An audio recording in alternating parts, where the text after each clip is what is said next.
Tamil superstar Thalapathy Vijay is actually number 2 when it comes to the list of faces in the reckoning to be the next chief. இரண்டாம் இடத்தில் தாவேகாவினுடைய தலைவர் விஜய் அவர்கள் வந்ததை வடநாட்டில் இருந்து வரக்கூடிய நம்ப தகுந்த சி ஓட்டர்ஸ் கருத்து கணிப்பு சொல்லியிருக்கு. இது தற்போதைய நிலவரம் தான்.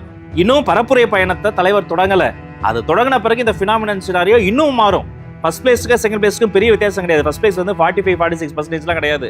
அதற்கும் செகண்ட் பிளேஸ்க்கும் ஆல்மோஸ்ட் 9-10% தான் டிஃபரன்ஸ். சி ஓட்டர்ஸ் என்பது இன்னைக்கு நேற்றுக்கு ஆரம்பித்து வரக்கூடிய கருத்து கணிப்பு கிடையாது. 2021ஆம் ஆண்டு சி ஓட்டர்ஸினுடைய கருத்து கணிப்பு அறிவாலயத்தினுடைய சோசியல் மீடியா ஹேண்டல்ஸ்லாம் எடுத்து எல்லா பக்கமும் பரப்புனாங்க. ஏன்னா அப்ப திமுகவிற்கு முதல்வர் ஸ்டாலின் அவர்களுக்கு ஃபேவரபிளா தான் கருத்து கணிப்புலாம் வந்தது. இந்த ஒரு கருத்து கணிப்பு இல்லைங்க.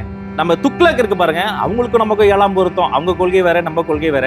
துக்ளக்ல இருக்கக்கூடிய பத்திரிகையாளர் இதயா என்பவர் ஒரு பேட்டியில பேசும்போது சொல்றாரு, அவருடைய நண்பர்களுக்கு எடுக்கக்கூடிய கருத்து கணிப்புல கூட ஆல்மோஸ்ட் 19% மக்கள் தாவேகா பக்கம் தான் ஓட்டு போட போறாங்க என்ற ஒரு அதிர்ச்சிகரமான உண்மை எனக்கு தெரிஞ்சது என்று ஆச்சரியப்பட்டு சொல்கிறார். இன்றைய கள நிலவரம் இதுதான். இன்னும் அடுத்த நாட்கள் இப்படி நிறைய பேருக்கு ஆச்சரியம் இல்ல, அதிர்ச்சி இல்ல, அதற்கும் மேல அவர்களுக்கு ஹார்ட் அட்டாக்கே வந்தாலும் ஆச்சரியப்படுத்துங்களா, அதை போன்ற விஷயங்கள்லாம் நடந்துகிட்டு இருக்கு. மக்கள் மத்தியில தாவேகாவினுடைய எழுச்சி ரொம்ப பெருசுங்க.